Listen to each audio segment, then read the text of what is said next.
तो वीडियो के स्टार्टिंग में हमें दिखाया था कि उस बच्चे के मदर को जो वहीं पे आ गई होती है, फिर वो चिल्लाते कह रहे थे कि किसने किसने मेरे बेबी को बुली किया है। लिंजिन कह रहा होता है कि आंटी तुम तुम्हारे लिटिल बच्चे, पर तभी अचानक से हम देखते कि जिया को जो लिंजिन को रोकते हुए कह रही होती है, आंटी आपने गलत समझा, आपका ये बच्चा अपने टॉय को लेकर इधर उधर भाग रहा था और उसका टॉय अचानक से मेरे स्कार्ट पे लग गया। पर हम उस बच्चे के मदर को देखते जो चिल्लाते हुए कह रहा था कि क्या गलत है अगर बच्चा इधर उधर भागता है तो, जब तुम बच्चे थे क्या तुम इधर उधर नहीं भागे थे, क्या बीच है यार। भाई जिया कह रहे थे कि बच्चे इधर उधर भागे कोई प्रॉब्लम नहीं है, पर ये जगह प्लेन है, अपने बच्चे को सिखा कि यार प्लेन पे नहीं भागना चाहिए। और हम उस बच्चे के मदर को देखते जो कह रहे थे कि अगर प्लेन हुआ तो क्या हुआ, और ये प्लेन क्या तुम्हारा घर है, और तुमने अभी भी मुझसे कहा कि बच्चे को सिखाओ, क्या तुमने कभी बच्चे का जन्म दिया है, और तुम इस तरह के कपड़े पहन के रखे हो जहाँ पे हाथ पैर दोनों ही बाहर निकला हुआ है। और उस सभी की जैसा बातें सुनने के बाद हमें जिया को दिखाती है जो टोटली शॉक हो गई होती है। फिर वो कहती है कि तुम, फिर वो अचानक से चिल्लाते कह रहे थे कि अगर मैं इस तरह के कपड़े पहनता हूँ तो क्या गलत हुआ, मैं फ्री हूँ, मैं जैसा चाहूँ वैसा कपड़े पहन सकती हूँ, और तुम तुम्हारे बच्चे को इस तरह से सिखाते हो। और वही भी हम देखते कि उस बच्चे के मदर को जो कह रहा था कि क्या कहा, मैं मेरे बच्चे को नहीं सिखाता हूँ, मेरा बेबी तेरे हुब से भी सेंसिबल है। और भाई पे वो बच्चा कह रहा था कि मैं हुब से भी सेंसिबल हूँ। और वैसे मॉम मैंने देखा कि वो पिंक कलर का पहन के रखा था, किस तरह का बच्चा है, किसका बच्चा है। और हम उसके मदर को देखते हैं उस बच्चे की आंख को बंद करते हुए कह रही होती कि नो नो नो नो उस तरह मत देखो। आजकल के लोग जो इस तरह के कपड़े पहनते हैं उसके दोनों पैर के बीच में जो होल रहता है उसमें कुछ एंटर करता है जिसे स्लॉटी कहते हैं, उस तरह मत देखो मेरे बेबी। फिर वो बच्चे के मदर जिया की तरफ अजीब सा फेस बनाते हुए कह रहा होता है कि तुम सेमलेस वुमेन, तुम्हारे वजह से मेरे बेबी का मेंटल स्टेट इफेक्ट हो चुका है। यार ये किस तरह का खतरनाक बीच है। और भाई पे मैं दूसरी तरफ जिया को दिखाई जाती है जो उस औरत की ये सब बातें सुनने के बाद उसको आंखों से आंसू आ रही होती है और वो अपने होठ को बाइट करते हुए कह रही होती है कि तुम पढ़ते हुए समय दिखाया था कि भाई पे लिंजिन आ जाता है। फिर वो कह रहा था कि मैं सोच रहा था कि यहाँ पे जानवर का चिल्लाने का आवाज क्यों आ रहा है, पर अब मैं देख के लग रहा है कि यहाँ पे सच में एक जानवर आ चुका है, एक नोटी बच्चा इधर उधर भाग रहा है और उसका मदर जो एक जानवर है इधर प्लेन पे चिल्ला रहा है, जो इंटरनेशनल फाइट पे हमारे पूरे चाइना को ह्यूमिलेट किया। और हम उस औरत को देखते हैं जो लिंजिन की ये बातें सुनने के बाद चिल्लाते हुए कह रहे थे कि क्या तुम बीच मैन और वुमेन, क्या तुम दोनों मिलकर हमारे मदर और को बुली करना चाहते हो, अगर मैं फ्लाइट अटेंडेंट से कह दी तो तुम्हें प्लेन से बाहर करवा देगा। और हमें लिंजिन को दिखाया था जो कह रहा था कि फ्लाइट अटेंडेंट बहुत अच्छी बात है, बात यह है कि तुम्हारे इस छोटे से नोटी बच्चे का जो क्राइम है वो मैंने लिस्ट कर लिया है। तुम्हारे इस छोटे से बच्चे ने अपने टॉय की मदद से एक लड़की के स्कर्ट को फाड़ दिया है, यहाँ तक कि इस बच्चे ने डर्टी वार्ड के साथ एक औरत को मॉलेस्ट किया है। मैं पुलिस को बुला के इस बच्चे को अच्छे से एजुकेट करवाऊंगा। पर हम उस बच्चे को देखते जो सीधा उसके मदर के पास आ गया होता है। फिर वो कह रहा था कि मॉम उसे जल्दी से बको। भाई पे दूसरी तरफ हमें लिंजिन को दिखाया था जो जिया को कह रही होती है कि क्या तुम सही हो। भाई पे जिया कह रही होती है तुमने अभी जो कहा उसकी वजह से वो लड़की स्पीचलेस हो चुकी है, ये बहुत ज्यादा अमेजिंग है। वही भी हम लिंजिन को देखते हैं जो कह रहा होता है कि इस तरह के इंसान कमजोर को बुली करता है और एविल कम करता है, और अगर तुम तुम्हारे एटीट्यूड को थोड़ा हार्ड रखोगे वो तुम्हारे साथ कुछ भी नहीं कर पाएगी। और तभी हम देखते हैं कि लिंजिन के सिस्टम से डिंग करते हुए नोटिफिकेशन आता है जिया का होस्ट के ऊपर जो फेवरेलिटी है वो 5% तक बढ़ चुका है। फिर हम उस औरत को देखते हैं जो लिंजिन के ऊपर चिल्लाते हुए कह रहा था कि ये बैड गाय और गर्ल सिर्फ इकोनॉमी क्लास के सीट पे ही बैठ सकता है, तेरे जैसे एरोगेंट पीस ऑफ सीट जिसके पास कोई भी पैसा नहीं है वो कभी भी फर्स्ट क्लास पे बैठ नहीं सकता। हमें दूसरी तरफ ऑडियंस को दिखाया था जो उस औरत की ये सब बातें सुनने का गुस्सा हो गया होता है। वही पे एक लड़की कह रही होती है कि आंटी तुम जो कह रहे हो वो सोच समझ के कहो। वही पे एक लड़का कह रहा होता है कि फर्स्ट क्लास पे बैठना क्या बहुत ज्यादा अमेजिंग है। और हमें उस बच्चे के मदर को दिखाते हैं जो एक बंदे के ऊपर चिल्लाते कह रहे थे कि तुम गरीब इंसान कुछ मत कहो। तभी अचानक से हम लिंजिन को देखते हैं जो कह रहा होता है कि सिस्टर फ्लाइट अटेंडेंट प्लीज आप इस औरत को यहाँ से लेके जाइए, ये बहुत ज्यादा चिल्ला रहा है यहाँ पे। सीन शिफ्ट होता है, हमें एक फ्लाइट अटेंडेंट को दिखाती है जो मजे के साथ अपना फोन यूज कर रही होती है। फिर वो मन में कह रही होती है कि उफ ये एनोइंग लोग इतना ज्यादा चिल्लाते क्यों है। फिर उसके बाद वो अपना मेकअप करने लगती है। तभी अचानक से हमें दिखाती है कि उसके पीछे एक और एक लड़की आ जाती है। फिर वो कह रहे थे कि जायोंग तुम फिर से मेकअप कर रहे हो, ये कुछ ज्यादा नहीं हो रहा है। तभी हम जायोंग को देखते हैं जो उस लड़की को रोकते हैं, कह रही होती है कि अरे रुको सिस्टर चोवन तुम स्नैक्स को लेकर कहाँ पे जा रहे हो। वही पे मैं ब्राउन हेयर वाली लड़की को दिखाई थी जो कह रही होती है कि मेरे रास्ते से दफा हो जाओ, तुमने अभी अभी उसे पानी दिया, अब मेरा समय आ चुका है। और हमें ये हेयर वाली लड़की को दिखाई थी जो कह रही होती है कि ये सब कुछ एबिलिटी के ऊपर डिपेंड करता है, तुम्हें ये रूल किसने कहा है। और तभी समय दिखाई थी कि भाई पे और एक लड़की आ जाती है। फिर वो कह रही थी कि तुम सभी इतना ज्यादा मत चिल्लाओ कि फर्स्ट क्लास के केबिन के लोग भी सुन पाए। और उस लड़की को यहाँ पे देखने के बाद ये हेयर वाली लड़की कह रही थी कि जाफेंग तुम यहाँ पे क्या कर रहे हो, तुम बिजनेस डिस्ट्रिक्ट पे थे ना। भाई भी वो लड़की कह रहे थे कि हाँ क्या मुझे नहीं पता कि तुम्हारा टारगेट भी मिस्टर फे है। उसके बाद हमें मिस्टर फे को दिखाते हैं। मिस्टर फे की तरफ देखती है वो सभी लड़की कह रही होती है कि मिस्टर फे एक well known rich second generation young city से बिलोंग करता है और वो एयरप्लेन सेल करता है। वहीं पे मिस्टर फे को देखते हैं जो किसी को मैसेज करता है कि मैं सिर्फ एक छोटा सा प्लेन सेलर हूँ। और वैसे मैंने सुना है कि मिस्टर क्यों जावा कंट्री पे जा रहा है, मैं भी बिजनेस डिस्कस के लिए जावा कंट्री पे जा रहा हूँ। मैं सोच रहा हूँ कि मेरे पास कोई चांस है मिस्टर क्यों से मिलने का। वहीं पे मैं दूसरी तरफ तीनों लड़कियों को दिखाई थी जो मिस्टर फे की तरफ चुपके से देख रही होती है। वहीं पे लड़की कह रही थी कि चल जल्दी से जाते हैं, जल्दी से मिलते हैं। पर तभी समय दिखाया है कि वो तीनों लड़कियों के कानों में आवाज आता है, कोई कह रहा होता है कि सिस्टर फ्लाइट अटेंडेंट प्लीज आप इस औरत को यहाँ से लेके जाइए, बहुत ही ज्यादा चिल्ला रहा है। फिर हमें ये वाली लड़की को दिखाई थी जो वहां से जाने लगती है। उसके बाद वो लिंजिन और बाकी सभी के पास आ गई होती है। फिर वो कह रही होती है, हेलो गेस्ट, मैं आपको क्या मदद कर सकती हूँ। और गाइस ये लड़की का जो स्माइल है देख के लग रहा है कि टोटली फेक है। अगर आपको इस तरह की कोई लड़की देखी है जो आपको देख के हंसती है तो समझ जाना कि बहुत ही खतरनाक लड़की है ये। #Free advice. फिर जिया कह रही होती है कि ये आंट फर्स्ट क्लास केबिन से है पर यहाँ पे आके मुसीबत खट्टा कर रहा है। पर तभी से समय दिखाया था कि उस बच्चे के मदर को जो चिल्लाते कह रहा होता है कि मैं यानजान गुड लक ग्रुप के चेयरमैन की वाइफ हूँ, तुम मुझे विश्वास करोगे या फिर इस गरीब इंसान को। पर हमें उस येलो हेयर वाली लड़की को दिखाती है जो लिंजन के पास आती है। फिर वो कह रही होती है कि क्या यहाँ पे कोई मिसअंडरस्टैंडिंग नहीं है। और अगर लॉजिकली बात किया जाए तो इस औरत ने फर्स्ट क्लास टिकट बुक किया है जो शांति के साथ फर्स्ट क्लास को एंजॉय करना चाहती है। और आपने कहा कि वो अभी इस केबिन पे आके मुसीबत खट्टा कर रहा है, क्या ये थोड़ा अनरिजनेबल नहीं है। और उस लड़की की ये बातें सुनने के बाद लिंजन अपने कोल्ड फेस बनाते हुए कह रहा था कि तो इसका मतलब तुम कहना चाहते हो कि जो फर्स्ट क्लास पैसेंजर है वो हाईली क्वालिफाइड है और कोई भी मुसीबत खट्टा नहीं कर सकता, पर हमारा इकोनॉमी केबिन मुसीबत खट्टा कर सकता है। वही पे वो लड़की घमंडी फेस बनाते हुए कह रही थी कि सर मैं ये नहीं कहना चाहती। और वही पे वो मन में कह रहे थे कि कम तुम ये इकोनॉमी क्लास पे बैठ के फ्लाई क्यों कर रहे हो, क्या तुम्हें कोई आइडिया नहीं है क्योंकि तुम गरीब हो। वही पे मैं दूसरी तरह उस बच्चे के मदर को दिखाती है जो कह रहे थे कि हाँ क्या तूने देखा, यही डिफरेंस है अपर क्लास लोग और लोअर क्लास के लोगों के बीच में। मेरे पास जो कनेक्शन है उसकी वजह से मैं तुझे बर्बाद कर सकती हूँ। और वही पे उस बच्चे को दिखाया था जो कह रहा था कि हाँ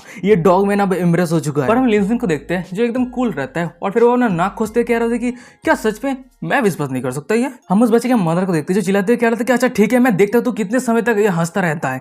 पर तभी से समय दिखाया था कि वहीं पे मिस्टर फे आ जाता है। फिर हम देखते हैं कि वही येलो हेयर वाली लड़की को जो मिस्टर फे के पास आती है। फिर वो कह रहे थे कि मिस्टर फे मुझे माफ कर देना, ये इकोनॉमी क्लास के लोग बहुत ज्यादा मुसीबत इकट्ठा कर रहे हैं पर मैं ये ऑलरेडी डील कर चुकी हूँ और मुझे माफ कर देना आपको डिस्टर्ब करने के लिए। और वहीं पे मैं दूसरी तरफ बच्चे के मदर को दिखाती है जो लिंजन की तरफ देखते हुए कह रहे थे कि हाँ अब तो मरने वाला है। सामने जो इंसान है वो है मिस्टर फे जो यंजन सिटी के रिच सेकंड जनरेशन इंसान है। अब मैं तुझे ब्लैक लिस्ट में भरने वाला। फिर हम उस औरत को देखते हैं जो मिस्टर फे के पास आती है। फिर वो कह रही थी कि हेलो मिस्टर फे, मैं गुड लक ग्रुप के चेयरमैन जुआंग के वाइफ हूँ और हम लास्ट वीक कॉकटेल पार्टी पे मिले थे। फिर वो लिंजन की तरफ इशारा करते हुए कह रही होती है कि ये दोनों इडियट यहाँ पे आके मुसीबत इकट्ठा कर रहा है, ये दोनों लो लेवल इंसान मुझे बहुत ज्यादा परेशान किया है। पर हमें मिस्टर फे को दिखाया है जो लिंजन को यहाँ पे देखने के बाद टोटली शॉक हो गया होता है। फिर वो कह रहे थे कि फिर वो सीधा आके लिंजन के हाथ को पकड़ लिया होता है। फिर वो कह रहे थे कि आप मिस्टर क्यों ने फाइनली मैं आपसे मिल पाया हूँ, मैं प्रिंस डॉटर चैट ग्रुप पे हूँ और मेरे पास छोटा सा एक यार्ड सेलिंग बिजनेस है। वहीं पे लिंजन कह रहा था कि ओ ये तुम हो, मैं बहुत ज्यादा इम्प्रेस्ड हूँ। वहीं पे मिस्टर फे कह रहे थे कि सच में मिस्टर क्यों आपने मुझे याद रखा, मिस्टर क्यों आपका बहुत बहुत शुक्रिया। और वहीं पे मैं दूसरी तरफ उस बच्चे के मदर को, बच्चे को और ये वाली लड़की को दिखाती है जो सामने का नजर देखने के बाद टोटली शॉक हो गए होते हैं। फिर वो एक साथ कह रहे थे कि क्या ये किस तरह का सिचुएशन है। वहीं मिस्टर फे को देखते हैं जो कह रहा होता है कि फ्लाइट अटेंडेंट लेडी, वहीं पे एक लेडी आ जाती है। फिर वो कह रही होती है हेलो मिस्टर फे, मैं आपको क्या मदद कर सकता हूँ। मिस्टर फे कह रहा होता है कि इस जेंटलमैन और लेडी के जो सीट है वो फर्स्ट क्लास पे ट्रांसफर कर दो और जो खर्चा है वो मेरे प्रीमियम गोल्ड कार्ड पे ट्रांसफर कर दो। वही वो लेडी कह रही होती है कि अच्छा ठीक है मिस्टर फे। वही पे मैं दूसरी तरफ बच्चे के मदर और ये वाली लड़की को दिखाती है जो सामने का नजर देखने के बाद कह रही थी कि क्या क्या क्या क्या क्या क्या ये सिचुएशन है। पर हमें लिंजन को दिखाता है जो उस बच्चे के मदर की तरफ देखते हुए कह रहा होता है कि मिस्टर फे आपके काइंडनेस के लिए बहुत बहुत शुक्रिया, पर इस औरत को देखने के बाद मुझे लग रहा है कि ये इकोनॉमिक क्लास बहुत ही अच्छा है। और लिंजन की ये बातों को सुनने के बाद मिस्टर फे को दिखाता है जो कह रहा था कि ये बहुत ज्यादा आसान है, मैं इस औरत को और इसके पूरे फैमिली को मेरे एयरप्लेन से पूरा ब्लैक लिस्ट में भर दूं। और वे मिस्टर फे के पीछे उस औरत को देखते जो कह रहे थे कि मिस्टर फे प्लीज ये यहाँ पे एक गलतफहमी है, प्लीज माफ कर दीजिए। फिर वो औरत अचानक से जमीन पे बैठ जाती है। फिर वो कहती है कि उस मेरे सिर बहुत ज्यादा दर्द कर रही है, मेरे दिल पे दर्द कर रहा है, मिस्टर क्यों, क्या आप मुझे मदद नहीं करेंगे। और हमें लिंजन को दिखाया था जो कह रहा था कि कंटिन्यू प्रिटेंड करते रहो, पर तुम्हारे बच्चे ने मेरे फ्रेंड के साथ जो कुछ भी किया है वो मैं बहुत ही आसानी के साथ नहीं जाने देने वाला। और हमें उस औरत को दिखाई थी जो अपना झूठी आंसू लेकर रोते हुए कह रही थी कि हे भगवान, रिच पीपल मेरे जैसे एक औरत को बुली कर रहा है। और हम मिस्टर फे को देखते जो चिल्लाते कह रहे थे कि तुम्हारा ये सब नाटक बहुत हुआ, जब भी ये प्लेन लैंड करेगा तुम दोनों को पब्लिक सिक्योरिटी मैनेजमेंट पे भेज दिया जाएगा। वहीं पे मैं दूसरी तरफ ऑडियंस को दिखाया था जो सामने का नजर देखने के बाद बहुत ही ज्यादा खुश रहता है, वो सभी ताली देने लगता है। सीन शिफ्ट होता है, हमें दिखाया था कि प्लेन को जो लैंड हो गया होता है और वहीं पे लिंजन, जिया और मिस्टर फे को देखते हैं नीचे रहता है। और वहीं पे मदर और चाइल्ड को देखते हैं जो सिक्योरिटी गार्ड ने पकड़ लिया होता है। फिर हम मिस्टर फे को देखते हैं जो लिंजन को कह रहा होता है कि मिस्टर क्यों ना आप ये सावा कंट्री पे क्या बिजनेस डिस्कस करने के लिए आए। लिंजन कह रहा था कि नहीं 2 दिन के बाद जो ओकेजन शुरू होने वाला है वो अटेंड करने के लिए यहाँ पे आया हूँ और मेरा प्लान है कि चाइना के जितने सारे कल्चर रिलीक है वो मैं खरीद लूंगा। और लिंजन की ये बातें सुनने के बाद मिस्टर फे कह रहा था कि सच में मिस्टर क्यून बहुत ही अच्छे इंसान है जो हमारे चाइना के फ्राइड है। और मिस्टर क्यून आपको संभल के रहना होगा, जब पैसे की बात आता है तो कमादा की तो बहुत ही ज्यादा डेंजरस है। वो पूरे जापान पे चाई बॉल के नाम से जाना जाता है और उसे कल्चर रिलीक बहुत ज्यादा पसंद है, स्पेसिफिकली चाइना के कल्चर रिलीक। किसी भी ओकेजन पे अगर कोई कल्चर रिलीक उसे पसंद आता है तो उसके हाथ से कोई भी कल्चर रिलीक छीन नहीं सकता। और ये इंसान बहुत ज्यादा कनिंग है जिसे पनिशमेंट मिलना बहुत ही ज्यादा जरूरी है। वो पहले खुद के फाइनेंशियल रिसोर्स की मदद से उसके ओपोनेंट को बर्बाद कर देता है, उसके बाद उसके ओपोनेंट को ह्यूमिलेट करता है। फिर कुछ दिनों के बाद उसका जो ओपोनेंट रहता है वो है तो इंजरी हो जाता है या फिर मर जाता है। यहाँ पे कोई एविडेंस तो नहीं है पर कहा गया है कि उसके पास समुराई और निंजा रहता है जो उसके हर एक ओपोनेंट को मारने के लिए डील करता है। और मिस्टर क्यून हो सकता है कि आप कमादा को ओकेजन पे फेस करें। और ये सब बातें सुनने के बाद हमें जिया को दिखाती है जो चिंता करते हुए लिनजिन को कह रही होती है कि आप भी मुझे समझ में आ रहा है कि मिस्टर जाओ तुम्हें यहाँ पे क्यों इन्वाइट किया है, वो सब कुछ पहले से ही प्लान करके रखा है। लिनजिन ये कैसा रहा है कि हम वापस लौट जाए। और हम लिनजिन को देखते हैं जो कह रहा था कि अगर मैं यहाँ से चला जाता हूँ तो मेरे चाइना के जितने सारे कल्चर रिलीक है वो ये कमादा बेच के हाथों चला जाएगा। और वह पे लिनजिन मन में कह रहा था कि अगर मैं तुम्हारे ऊपर पैसा खर्चा नहीं करूंगा तो मैं पैसा कमाऊंगा कैसे। हमें इसी तरह मिस्टर फे को दिखाया था जो कह रहा था कि मिस्टर क्यों आप सच में बहुत ज्यादा हैंडसम है। और वहीं पे हम जिया को देखते हैं जो लिनजिन के साथ देखते हैं ब्लास्टिंग कर रही होती है। फिर वो मन में कह रही होती है कि लिनजिन, और तभी हम देखते हैं कि लिनजिन के सिस्टम से डिंग करते हैं नोटिफिकेशन आता है जिया का होस्ट के ऊपर जो फेवरिटी है वो 15% तक बढ़ चुका है। और तभी हम देखते हैं कि उन दोनों के पीछे मास्क पहने एक पिंक हेयर वाली लड़की फॉलो कर रही होती है। और वह भी वो पिंक हेयर वाली लड़की को दिखाई है जो लिनजिन और जिया की तरफ देखती है। मन में कह रही थी कि टारगेट ढूंढ लिया है। सीन शिफ्ट होता है, हमें वही पिंक हेयर वाली लड़की को दिखाती है जो कुछ समय के पहले के सीन को याद करने लगती है। वो कमांडर के सामने घुटने टेक के बैठी रहती है और वो कमांडर पिंक हेयर वाली लड़की को कह रहा होता है कि इंटेलिजेंस के हिसाब से जिया यानजॉन एक चाइनीज वेल्दी मैन के साथ एयरपोर्ट पे अपेयर होगी। तो अब तुम्हें आगे क्या करना है वो तो पता है ना। मेरे most effective subordinate dark ninja Saito Tobi कह रही होती है कि आपका ये सबऑर्डिनेट सब कुछ समझ गई है, आप चिंता मत कीजिए मास्टर, मैं उसको नहीं मारूंगी, मैं उसे छोटा सा वार्निंग दूंगी। सीन प्रेजेंट पे आता है, हमें जिया तोबी को दिखाती है जो उन दोनों को फॉलो कर रही होती है और वो फोन किसी के साथ बात कर रही होती है। फोन के दूसरी तरफ कोई कह रहा होता है कि जिया यानजॉन के साइड पे जो इंसान है वही हमारा टारगेट है। सीन शिफ्ट होता है, मैं लिनजिन को दिखाता है जो जिया को कह रही होती है कि मैं थोड़ा थर्स्टी हूँ, मैं थोड़ा वाटर बॉटल खरीद के लाता हूँ, तुम यहीं पे इंतजार करना। तभी हम जिया तोबी को देखते हैं जो सामने का नजारा देखने के बाद मन में कह रही होती है कि हाँ ये अच्छा चांस है।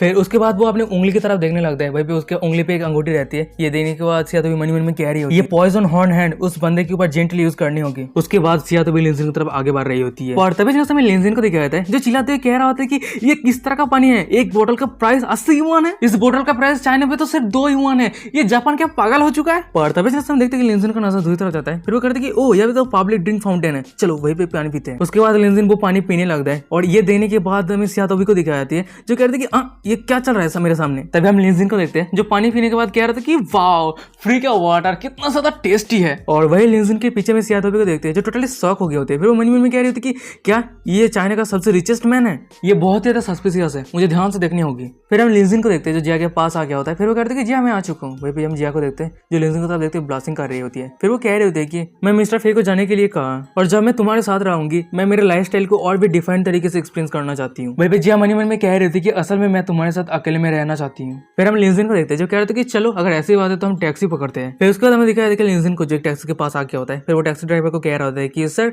ये एड्रेस पे जाने के लिए कितना पैसा खर्चा होगा। वही पे वो ड्राइवर कह रहा होता है कि $152 चाइनीज डॉलर। ये सुनने के बाद लिनजिन कह रहा था कि ये तो बहुत ही ज्यादा एक्सपेंसिव है। फिर उसके बाद हम लिनजिन को देखते हैं जो जिया को कह रहा होता है कि मैंने अभी भी देखा कि एयरपोर्ट बस वही एड्रेस पे जा रहा है, सिर्फ 30 युआन लग रहा है, ये कैसा रहा है कि हम वही एयरपोर्ट बस पे चलते हैं। और वही पे लिनजिन की बातें सुनने के बाद हमें जिया को दिखाती है जो कह रहे थे कि हाँ जरूर यहाँ पे कोई दिक्कत नहीं। और वही भी हम दूसरी तरफ साइतो तोबी को देखते हैं जो उन दोनों को पीछा कर रही होती है और वो मन में कह रहे थे कि क्या ये सच में एक्सट्रीमली रिच इंसान है। सीन शिफ्ट होता है, हमें होटल लॉबी को दिखाते हैं। वही पे हम देखते हैं कि लिनजिन को जो रूम खरीदने के लिए आ गया होता है। वही पे कस्टमर सर्विस कह रही होती है कि सर आपका ये कूपन कोड यूज करने के बाद आपको $10 का डिस्काउंट मिलता है। वही पे लिनजिन कह रहा था कि ये तो बहुत अच्छी बात है, मेरे पास और भी एक कूपन है, इसे यूज कीजिए। वही पे हम दूसरी तरफ साइतो तोबी को देखते हैं जो सामने का नजारा देख रहा होता है, उसके शरीर से पसीना आ रहा होता है और वो मन में कह रहा था कि ये इंसान तो बहुत ही ज्यादा गरीब है और बहुत ही ज्यादा स्टिंकी इंसान है। फिर वो लिनजिन की तरफ देखते मन में कह रही होती है कि ये इंसान बिलियनियर हो ही नहीं सकता, ये इंसान की तरफ देख के लग रहा है कि वो जिया यानजॉन का असिस्टेंट है। तो अगर ऐसी बात है तो मेरा टारगेट कहाँ पे है, चाइनीज वेल्दी मैन कहाँ पे है। फिर वो अपने मास्क को उतारता है। फिर वो कह रही होती है मुझे सीधा जाके लिटिल असिस्टेंट को ही पूछना है, तभी जाके ये प्रॉब्लम सॉल्व होगा। और गाइस यही पे आज का एपिसोड खत्म। वीडियो कैसा लगा मुझे कमेंट करके जरूर बताना। वीडियो अच्छा लगा तो वीडियो को लाइक कर दो और चैनल के सब्सक्राइब कर दो और वीडियो डिस्क्रिप्शन का लिंक मिल जाए, जाके फॉलो करो, ठीक है। तो बाय बाय।